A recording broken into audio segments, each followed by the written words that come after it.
Alright folks, so Falcon and the Winter Soldier episode 4.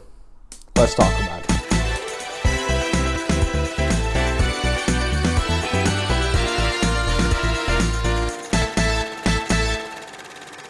Powerful opening in Wakanda where Bucky he discovers that he is no longer a slave, to put it in those terms, because he is free from being able to be controlled by anyone, by any master. And he's weeping, and he obviously has this connection to the specific Dormil, oh God, I can't pronounce it, but the Wakandan women soldiers. He has a specific connection to the one who came to ask for Zemo. I thought they would dive into that. They didn't really, as much as I thought, but still, great scene. He mentions to the soldier, I forgot her name, but he mentions to her that he is just using Zemo as Zemo used him, which is a means to an end. And so what he's essentially doing, he's flipping the script, because we learn in the beginning that he's no longer controllable, and now he is trying to control Zemo. This show is sort of different in many ways to the rest of the MCU content, but it is much more ground level, right? You get to look at a lot of personal struggles that either only show up partially in other projects. An example comes to mind is Civil War, learning about that mother's son dying, that personal anecdote. But here it does feel, more common. Falcon, in particular, hasn't had the wings on for a while now. He gets them on here. He had them, episode 2 was the last time. And so a lot of the time he's just walking around as a regular person. How often do you see that? And then our trio goes to the little compound of the Flagsmashers. They talk about, being fed up with bureaucracy, sort of a thing that we expect. And just governments in general. It feels like they're more opposed to, the traditional ways of society. Zemo sings "Ba Ba Black Sheep." I'm wondering the significance of that line. As far as I know, Black Sheep, sort of the outcast, the outlier. I don't really think it means anything. Or is it just a creepy song that he sort of sings while giving candy to children? And then John Walker and the guy's name, Hoskins, that's Lamar Hoskins. I don't know. He has a superhero name in the comics or something like that. But they meet the trio right in their place, and Bucky is obviously losing his grip. They're emphasizing it. I mentioned it in my last review. Bucky does seem to be, although he's no longer under control, he is sort of still reeling from all of the trauma of that period in his life, and I feel like that will only continue to get emphasized until maybe he has a lashing out like someone else in this episode. You set up the seeds here in the beginning. Karli at the grave of the other guy's grandfather, I believe, father, talking about she has a problem with the shield, right? She has a problem with the old ways of life, and of course by extension that means she has a problem with the Captain America John Walker, who has a problem with her that later becomes more of a problem. I'll talk about that. And then Sam has this confrontation. I don't know if that's the right word. That's a little extreme. But just talk with Karli, a casual talk. They're relating to each other. And then you have a pretty predictable, burst in before the meeting ends, cause miscommunication on all sides. Zemo gets away. Pretty weak, to be honest with you. But just not a fan of that particular plot point. And then Zemo walks up to the serums, and I can tell you, in that moment, I was a little nervous that they might have Zemo take the serum. I don't know why I would, in retrospect, because I think that goes against, everything his character imagines.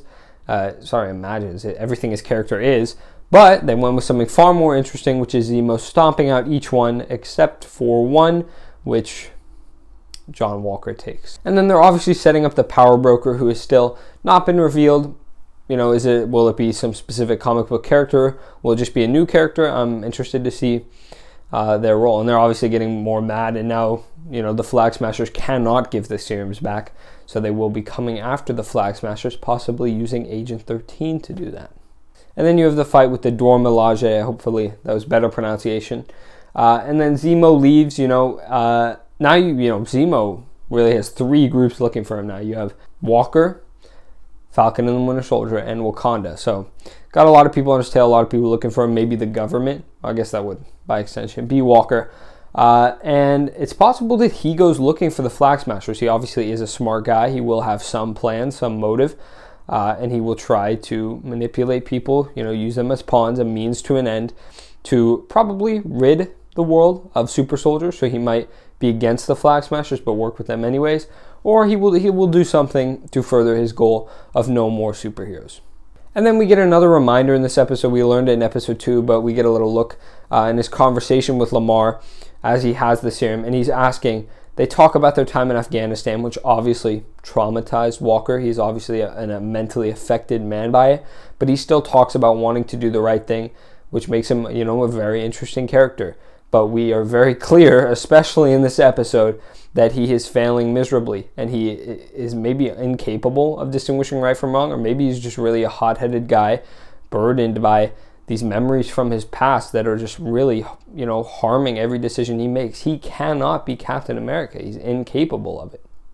And as Erskine said in, the original, the first Avenger, the serum just takes whatever you have. They reference it here. The serum takes whatever you already have and strengthens it. He may view himself. He was sort of trying to convince himself. He wasn't sure. Lamar told him, sort of reaffirmed that he is the guy, that he is this really good guy. And I think that, that convinced him to take it, obviously, and maybe it's bringing those aggressive emotions to the top. And then you have the fight with the Flag Smashers at their sort of compound. Totally honest with you, I was a little underwhelmed. There were a lot of just camera movements I wasn't a fan of. Fight seemed to drag out for a long while. Most of the fight, not great. I didn't love it. There were some moments of just extreme impact that you just feel, and you're like, okay, that was pretty cool. But most of it, not great, until the big moment. Karli makes it personal by killing Lamar. I hope he's dead, because that would sort of undermine what this episode has done. But killing Lamar, which, it's sort of interesting that they did that, because comic book, apparently he has some precedence. I don't know the comics, but no, that's no longer the case. So kills Lamar, makes it personal for John, which will definitely be something recurring in the future. And the U.S. agent is now mad. And so you get what I imagine to be, I cannot think of anything else, as the most violent scene within the Marvel Cinematic Universe thus far. Brutal scene that is just still shocking to me. You are left in just complete awe as that scene goes. And then the final shot of just him holding the bloodied shield. Obviously, the whole world is watching a line, from Trial of the Chicago 7. I'm not sure if that's the influence of it. Definitely not. But anyway, the shield, everyone is watching. Karli is horrified. The Falcon and the Winter Soldier, of course, are like, oh God, what has he done? And he is just filled with rage. He just killed this guy with Captain America's shield, a symbol of what is supposed to represent purity, supposed to represent good. Everything good in the world is supposed to be Captain America. An uncorruptible soul has just murdered someone on the steps of a monument. I saw a great point. I'm not really sure what this represents yet. And maybe I'll return to it at the end of the season. But firstly, you have the comparison being drawn to John using guns, and then everyone's like, well, Cap used guns in the first Avenger. And then you have here with him stabbing the shield. He obviously kills the guy here, so it is different.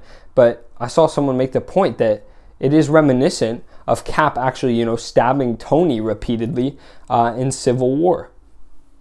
Just an interesting, I found that to be pretty cool.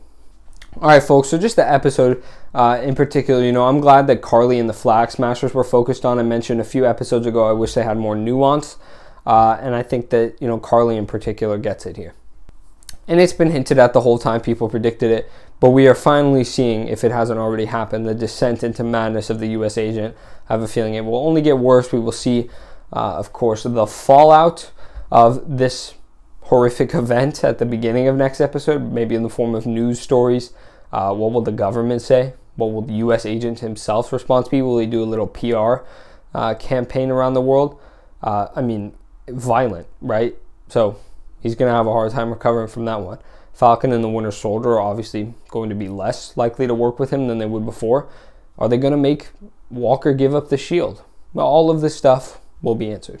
Other things that will probably happen in the rest of the season, Zemo and Agent 13 will invariably pop up again. It's pretty clear that they are main characters of the show. We know either Sam, we know Sam and Bucky, both from the trailer, get their hands on the shield at some point. Whether or not they keep it, they do have the shield at some point. I think the best bet is that they do keep it, either one of them, most likely Sam. They have it at the end of the show, but we do know they get their hands on it at some point, which means Walker gives it up. They take it from him. One of the two has to happen. Wakanda will likely reappear because, of course, they are still searching for Zemo. I do expect the season to be sort of open-ended, leaving us with more, especially, with characters like Zemo. I'm not sure if Karli will remain. Characters like Agent 13 will likely remain, Falcon, and the Winter Soldier's future. So I think Wakanda will return. And, of course, we will get some answer. U.S. Agent, of course, will likely remain. All of these characters are being solidified for future installments. And then the U.S. Agent apparently, again, has comic precedence as being a nomad. I hope I'm getting that right. Nomad is his name. And I think that could be the direction you're going. The U.S. Agent, I'm not sure if they're going there yet, but the U.S. Agent gets, at some point, too violent, because this event obviously won't be enough. They're going to do a little PR thing. We'll see. Going to get too violent and will have to abandon, being a government person. But he still has the serum, right? He is still someone, he's a superhero. Well, he's a super powered individual. So he, of course, will not always be around, but he will be around even when the government decides they're done with him. And we don't even know who knows that he has the super serum. Falcon obviously knows. You got a little look there. Bucky will likely know, but not everyone might know that, or maybe they will. I don't know. We are now 2/3 of the way done with this season. I continue to love the show. I really like it so far. And I think this ep did feel a little bit longer. It wasn't one of my favorite eps. I think a lot of people are calling it the best ep yet. I'm not sure if best episode. I'm talking too fast. Best episode yet. I'm not sure if I share that personally. I will rewatch them all at some point, probably before I do my ranking, which I will do, of course, and fit it into the MCU on my last review. But I am liking it a lot. And then for those who don't know, it's becoming more common knowledge. But I think that I know that. Well, I don't know. But the original plot line, it seems, of the Falcon and the Winter Soldier was that there was a deadly virus, going around, and the Flagsmashers were supposed to be more sympathetic because they were delivering vaccines to people because the GRC was not doing a good job. That's how Mama Donnya died. And apparently Disney, in just a PR campaign, not wanting any criticism, or Marvel, decided to just go into post, do some recordings after the fact, and just cut out any mention of it. I didn't notice it personally, so I guess they did an okay job, but I do wish that they would have kept it there because I do recognize the holes that are missing within the series because they decided to do that. And I think making it more relevant might have even been better for the show. So I just wish they had kept the original vision. It does bother me that they did change it, but what can you do? All right, folks, so that's my review of Falcon and the Winter Soldier Episode 4. I will be here back next week for Falcon and the Winter Soldier Episode 5. Folks, I've been EDPC Reviews. You've been amazing. See you in the next video. Bye-bye.